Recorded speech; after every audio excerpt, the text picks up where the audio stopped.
English premiere league में Manchester United का match Newcastle United के साथ है 26 दिसंबर को, बॉक्सिंग डे के दिन। पॉइंट्स टेबल पर अगर हम नज़र डालें तो आर्सेनल टॉप में है, Manchester United second position, Manchester city second position में है और एस्टन विला से हारने के बाद मैनचेस्टर यूनाइटेड जो है वो 7वीं पोजीशन में आ गया है। न्यूकासल जो है 11th पोजीशन में। बट अगर हम गोल फॉर को देखें, जितना स्कोर किया है, तो आर्सेनल 31 गोल स्कोर किए हैं और मैनचेस्टर यूनाइटेड ने 31 goal, identical number of goal score किए हैं। जो लीडर है इस समय सबसे ज़्यादा गोल करने में वो सिटी है और सेकंड नंबर में आर्सेनल और मैनचेस्टर यूनाइटेड है। लेकिन आप गोल अगेंस्ट देखिए कितने गोल खाए हैं, तो आर्सेनल ने सिर्फ 10 गोल खाए हैं और गोल डिफरेंस 21 का है, वहीं यूनाइटेड ने 28 गोल खाए हैं और गोल डिफरेंस सिर्फ 3 का है। और ये डिफरेंस है between first position and 7th position की। अगर न्यूकासल यूनाइटेड को देखें तो न्यूकासल यूनाइटेड ने भी 23 गोल किए हैं, लेकिन फिर कितने गोल कंसीड किए हैं? 22 गोल्स, सिर्फ गोल डिफरेंस 1 का है उनके पास।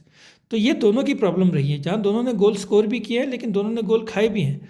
इसका मतलब ये मैच जो होने वाला है यूनाइटेड और न्यूकासल के बीच में, इसमें कुछ गोल्स होने वाले हैं।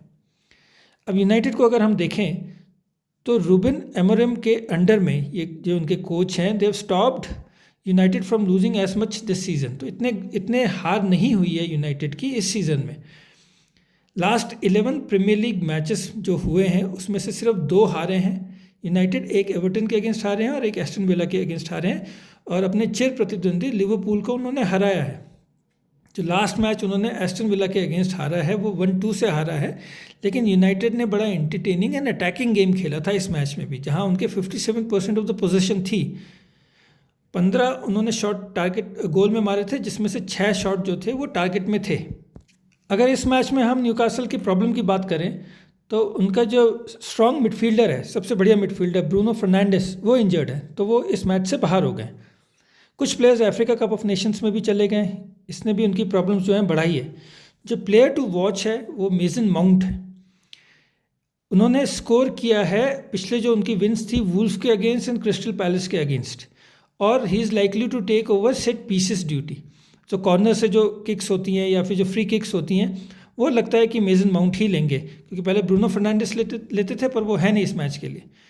ये मैच ओल्ड ट्रैफर्ड में हो रहा है, जहां मैनचेस्टर यूनाइटेड को होम एडवांटेज तो रहेगा, लेकिन पिछले 3 मैचेस में से 2 उन्होंने ड्रॉ कराए हैं और 1 हारे हैं।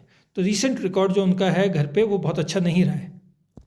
अब अगर न्यूकासल यूनाइटेड की बात करें, जिनको कि मैगपाइज भी बोला जाता है, उनका भी कुछ ऐसे ही रिजल्ट रहा है। अगर स्टार्टिंग के उनके 7 गेम्स देखें इस सीज़न के, तो 5 में उनकी क्लीन शीट थी, यानी उन्होंने गोल कंसीड नहीं किए थे, गोल नहीं खाए थे।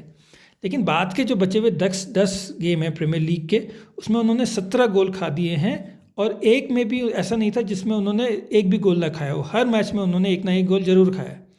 यही कहानी उन्होंने लास्ट मैच में भी दोहराई, जहाँ चेल्सी के अगेंस्ट उन्होंने पहले हाफ में 2 गोल कर दिए, लेकिन फिर सेकेंड हाफ में उन्होंने दो गोल खा भी दिए और ये मैच 2-2 से ड्रॉ रहा था इस मैच में। और man to watch against Manchester United will be Brace, जो 2 गोल जो स्कोर किए वो निक वोल्टेमार्डे ने स्कोर किए, जो कि एक जर्मन इंटरनेशनल है।